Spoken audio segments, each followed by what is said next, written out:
Halo, assalamualaikum warahmatullahi wabarakatuh. Apa kabar semuanya? Semoga sehat selalu ya. Balik lagi nih di channel YouTube aku, Ranita Evrilia. Di video kali ini aku pengen banget bikin rak pisau. Kebetulan aku kemarin kan dapat giveaway pisau itu yang cantik itu ya, yang warna pink. Dan aku belum punya tempat pisaunya gitu. Jadi aku pengen banget punya rak pisau yang cantik lah ya, nggak taruh di tempat kayak sendok-sendok gitu doang. Aku pengen jadi hiasan juga gitu. Nah, ini aku punya list kayu yang kemarin sisa, jadi aku manfaatin ini aja yang ada ya. Nah, ini aku potong. Aku pengennya sih panjang rak pisaunya itu 40 cm aja. Jadi aku potong 40 cm dan 40 cm. Jadi aku pengen bikin dua gitu, dua papan dijadiin satu, dibatasin sama kayu kecil kayak gitu. Niatnya sih kayak gitu ya. Ini aku potong-potong dulu.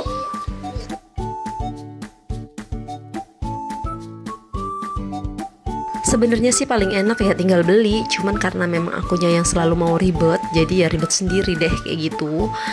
Nah, aku akhirnya bikin karena kebetulan juga ada kayu sisa, bukan kayu list sisa gitu, jadi sayang aja gitu menurut aku kalau dibuang percuma. Mendingan aku manfaatin buat rak pisau.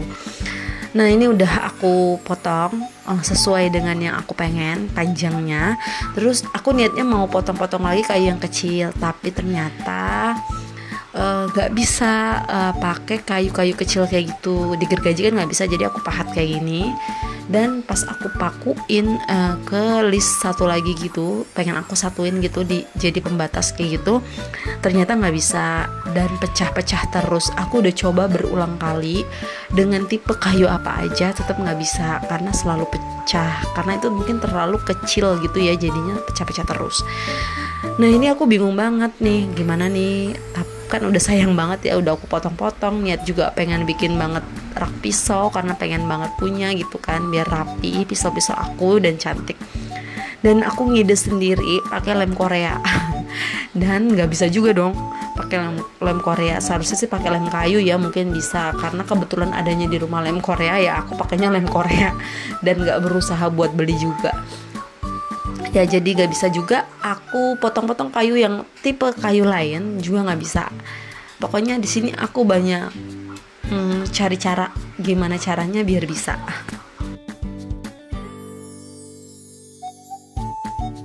Dan ini aku hampir banget bisa, tapi menurut aku terlalu maksain, jadi nggak aku lanjutin karena pecah-pecah terus.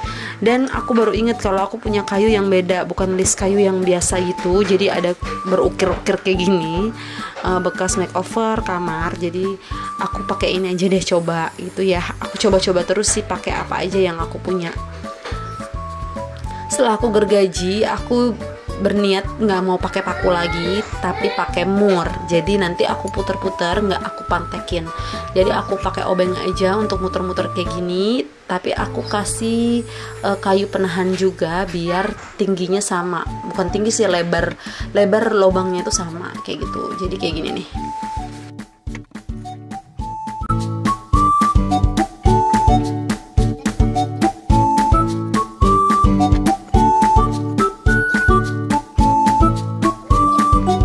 Ini aku udah cobain di pisau, jadi nggak terlalu sempit juga untuk lubangnya, jadi bisa masuk gitu ya. Tinggal aku cat aja kalau udah rapi kayak gini, biar nggak kayak gini, biar nggak polos kayak gini, jadi jelek ya. Oh ya, untuk tangan yang kecil-kecil yang suka nongol itu tangan anakku ya, jadi jangan horor karena ada penampakan tangan kecil-kecil ngambil apa itu tangan anakku.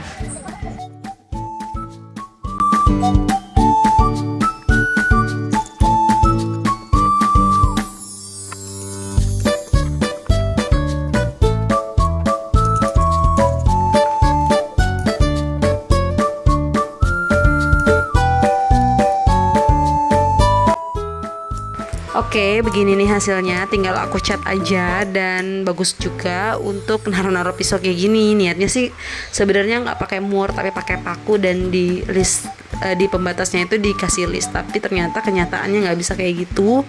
Jadi aku bisanya pakai mur kayak gini. Dan ini aku cat ya, dan aduh anakku ternyata main paku itu. Ini aku cat-catin untuk rak pisau yang udah aku bikin biar lebih cantik. Sebenarnya sih niat banget pengen bikin rak pisau yang duduk kayak gitu, kayaknya lebih mudah. Tapi aku bingung buat naronya di mana kayak gitu ya kalau nggak digantung. Karena kan aku nggak punya meja ya. Meja aku cuman tempat cuci piring dan kompor aja. Kalau meja kayu yang sering aku lipat kayak gitu, kayaknya nggak permanen buat aku jadiin meja gitu. Seringan aku lipat. Dan ini aku tempel di tembok deket kompor ini. Dan niatnya aku pengen bor kayak gini. Aku udah tandain kan ya tadi. Aku bor. Untuk bor yang sebelah sini sih lebih mudah karena deket sama badanku. Cuman yang satunya lagi agak susah karena aku takut banget malah meleset gitu. Aku selalu takut kalau ngebor kayak gini tuh meleset doang. Karena kalau meleset aduh ntar malah kemana-mana kan ya. Itu tuh yang bagian ini tuh aku nggak sampai dalam banget. Jadi takut gitu. Nah ini terus aku pakuin dulu di kayunya biar nggak terlalu ribet nanti sambil berdiri sambil maku, nanti malah kena tangan terus ya. Jadi aku pakuin dulu untuk kayunya, jadi nanti tinggal dibablasin lagi ke temboknya kayak gitu. Nah ini aku ukur biar sama letak pakunya nanti di mana. Dan ini aku pakuin dong. Abis itu yang sebelah sini nih aku nggak bisa karena memang ngebornya nggak terlalu dalam, jadinya susah gitu. Dan malah aku pengokin kayunya, bukan kayunya, pakunya gitu ya. Jadi aku malah pengokin kayak gini nih tuh. Ini aku lap-lap lagi karena tadi kena serpihan bekas ngebor. Nah beginilah untuk hasilnya. Aku pasangin pisau-pisaunya, aku percobaan ya. Jadi cantik kan, jadi lebih rapi, lebih estetik. Lebih estetik gak sih? Kalau menurut aku sih estetik, tapi kalau menurut orang nggak tahu ya. Selain cantik dan estetik, kalau menurut aku sih ini lebih mempermudah aku ngapa-ngapain di dapur atau ngambil apa yang aku butuhin. Jadi intinya sih itu ya. Dan aku bingung banget nggak ada tempat buat naruh gunting dan lain-lainnya ya. Jadi aku bikinin paku dong di situ di pojokan. Aku pantekin, jadi aku taruh di situ aja untuk gunting dan alat pengupasnya. Oke, sampai sini aja ya untuk videonya. Terima kasih banyak yang udah nonton video aku sampai habis. Jangan lupa subscribe ya, biar aku semangat terus untuk bikin videonya. Assalamualaikum warahmatullahi wabarakatuh.